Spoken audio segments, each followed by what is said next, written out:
Hey everybody, welcome to the high school football weekend wrap. Tom Markowski, Lauren Plant, and we might be a little bit longer for this one, but of course we're getting ready for the postseason, so we're going to talk a little bit about these teams and how they project moving forward, just at least in the first couple of rounds. But let's see how Tom did first on his predictions for Week 9, and we talked about it on the preview show. So first it was 7-1 St. Joseph versus 8-1 Portage Central. Battle for the SMAC West Division. St. Joseph gets the bell. They win it 22-6. They win through the air in an impressive fashion. You can see the highlights right here on our YouTube page. And you know, really, you had St. Joseph, or you had Portage Central taking that one. Yeah, because Portage Central played so well during the whole season and really didn't have that many close games.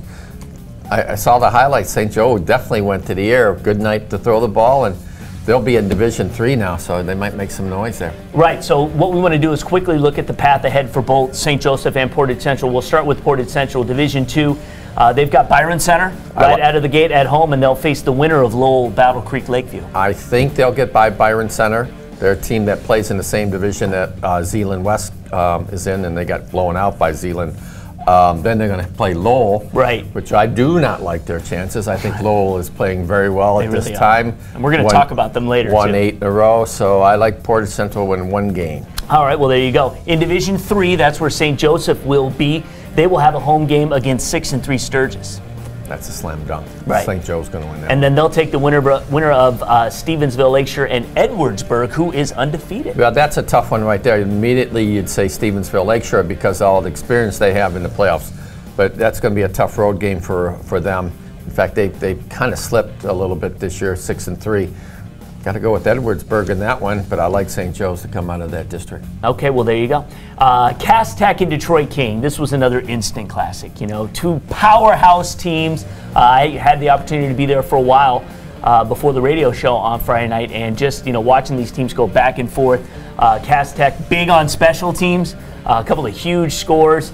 King through the air really looked good. Lavert Hill took 185, a reception to the house. In the end, King is king, 27-25. You like Cass. Yes. You thought the distractions would be too much. Ineligible players didn't hurt them like we thought maybe they would. You got it wrong, Tom. Yes. Armani Posey's looking really good at quarterback. And even you know, I've seen him play. He did play against Cass the other time when they played each other. He's a good quarterback. Even though they had some suspensions at that position, Posey's probably their best all-around quarterback, so it really didn't hurt them that much that you might think. So, you know, King is king, and only 1 day of practice. It's crazy. But a great game. Yeah, but a great game. You know, you got a 2-point game, then the other one was an overtime by 3. You know, I wrote that, you know, Cass Tech, the best thing about them going in the playoffs, they don't have to play King anymore. That's absolutely right. Although seeing it one more time would be pretty sweet. Yeah, but we'll have to wait till next year. We'll wait till next year. All right, let's see what their path looks like in the districts. In Division I, Cass Tech, they'll be taking on Warren Mott, who might give them a bit of a challenge. Well, Mott, yeah, I agree they might because of the fact that Mott plays a tough schedule during the regular season. So I don't think they're going to be intimidated by any means. In fact, I saw them, they played earlier, maybe two years ago, I think, in the districts. You're right. And I caught that one, and Mott stayed with them. Yep. And then Cass warmed down. And I think a similar situation is going to happen this year. In fact, I plan on going to that Saturday afternoon game. That's supposed to be a noon start.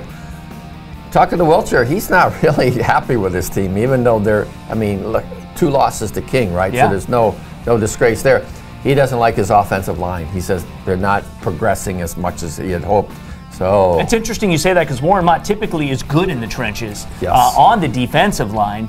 So if he doesn't like the way his offensive line is playing, if they get by Warren Mott, they'll take on the winner of Forts and Sterling Heights Stevenson, which I'm envisioning will be Stevenson. Yeah, I like Stevenson that one. That's a good break by Stevenson. This is not a great Fortson team. So if Stevenson gets a good break here, I think they're going to really shut down Fortson in this game. And I think that'll be a tougher game if, you know, assuming Cass, which I'm picking, get by Mott. I think Stevenson will pose a more stiffer challenge, but I still like Cass Tech. Well, I'll tell you what, and that's good for Cass. If they have strong games in the playoffs, I think even Wilshire would admit that's what they want. They want to be tested. They want to be prepared as they move further in the tournament. They're going to have to beat 3 MAC Red teams to get to the semifinals. Did you just flip off the camera? Oh, okay, you had 3 there. All right, How about Division II's King? All right, they've again. I think we absolutely agree. Division II is the strongest division of the playoffs. King is going to take on a UD Jesuit team that is kind of treading new water here, being there. Even though I guess it's been about 3 years for the playoffs, but I think they'd agree this is the best team they've had in years. Yeah. And they're young too. Right, and then they take the winner of Lincoln Park Wyandotte Roosevelt. Which I don't think they would have much of a problem with. I don't think King's going to be really that tested in the first 2 rounds. You talked about Division II. Yeah. Not only is it the best, but I think it's the most competitive, meaning there's more good teams in Division II than there are really in the other 7 divisions individually. Right. They have the strongest teams. You look at all the really good ones. Not only that, it's across the board. Muskegon, Mona Shores, Lowell. You just go down the list. Right, and then most likely then, and I don't have the projections in front of me, the map, but I would imagine then it would be De La Salle and King in the regional. Then. Well, now De La Salle's going to have to get by East English the first round, which you assume they would, but that's not a slam dunk. East English is pretty good, and De La Salle's lost their last 2 games. They got to find their mojo. They were one of the best. I had them 4 when they were 6-1. Crazy. And boom, they lose 2 in a row. Yeah. And granted, it was to CC and St. Mary's. But they didn't really play that well. Yeah. Was not good. I don't know. I think defensively, East English is. Rod Oden's ready. Unfortunately for them, they didn't play strong teams to get here in the last 2 weeks. It's a long story. Their crossovers in PSL were terrible. They're rested. They're healthy. So watch out. Yeah, he's always on that East English train. Oh, I love it. Rod Oden's a great coach. He is a great coach. All right, Ortonville Brandon at Holly. Brandon gets it done 27-23. They get in the playoffs. This was a good game. You were there. And it was the Brandon ground game that proved to be the real difference in that game. Yeah, no doubt about it. They do it really well. So they're in the playoffs. They've got Linden. They can win that game. I'm not saying they're going to, but the Flint Metro is very competitive years. A lot of times you have a top-heavy. Teams like Holly, teams like Brandon were very competitive. That could be an upset. But then they've got Orchard Lake St. Mary's in the next game. Enough said. It's all over. Okay, I know we're running long, but just stay with us. A couple more we just want to give you, and we were anticipating a really good matchup between Farmington Hills, Harrison, and West Bloomfield this past weekend. We got one. Yes. We got it. West Bloomfield goes undefeated, first time in school history. They were 8-0 before. Oh, were they once? Okay.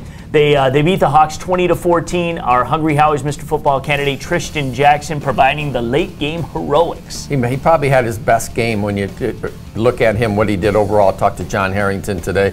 He said they put him back in the backfield. They had him returning punts. He said they fooled us by doing that. And he got the pick to seal it. He's something else. So obviously they're rolling. What you said on the Cave on Sunday was that Novi has a good chance of beating them. I think if you look at an upset possibility, especially with that 5-4 team in Novi. But Novi started 0-3, and I was talking to some people like Matt Laddick over at Northville. Yeah. He thought that was like one of the best 0-3 teams around. Right. They come out of the same division in the KLA.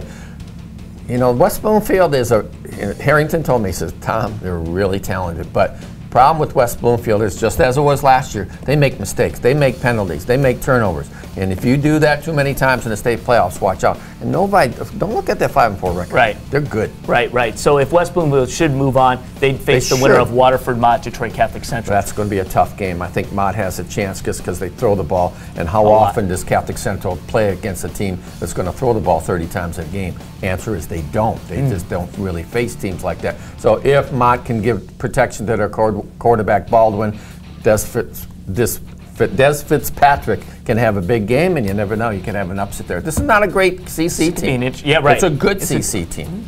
All right. Well, it's going to be an interesting district out of there, no question about it. In Division 3 for Harrison, it's competitive as well. Right. They've got to go to Groves, and Groves is undefeated. Yeah, we still don't know how good Groves is, even though we saw a little bit, but them beating Pioneer in the last game of the regular season, that's a good sign.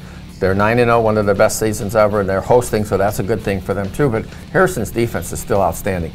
West Bloomfield being held to 20 points, that's the lowest point total all season long. Harrison's defense is going to win that game. All right, and I know we're running long. Harrison, if they can get by Groves, then they would face most likely Walled Lake Western. How do they match up with them? Well, Western has got to play Northern, which you assume they win, but they only won by 3 earlier in the season. So all this is close games. I like Western in that game because I think Western's got enough team speed. Well, the defense of Harrison's going to be really tested with all the different formations and players that Mike Sadebski can do. All right, well, quickly, we just want to mention Lowell beat Grand Rapids Christian on Friday. They win it 28-14. Lowell got it done on defense when they had to. It was a good game. Lowell, we talked about already. They've got Battle Creek Lakeview. Should get by there. They would face, then again, Portage Central, we're saying. Lowell will get on there. In Division III, Grand Rapids Christian, they will take on East Grand Rapids. They have to go to East Grand Rapids. That's a tough one. That's a toss-up, but I got to favor East in that game playing at home. And then East taking the winner of Cedar Springs and Zeeland East. Got to like East Grand Rapids coming out of that. Yeah, well, there you go. All right, well, that is the weekend wrap. We've got a lot to talk about in the preview in just a couple of days. All the games we talked about here, you can watch all of the highlights right here on the State Champs YouTube page. Check it out.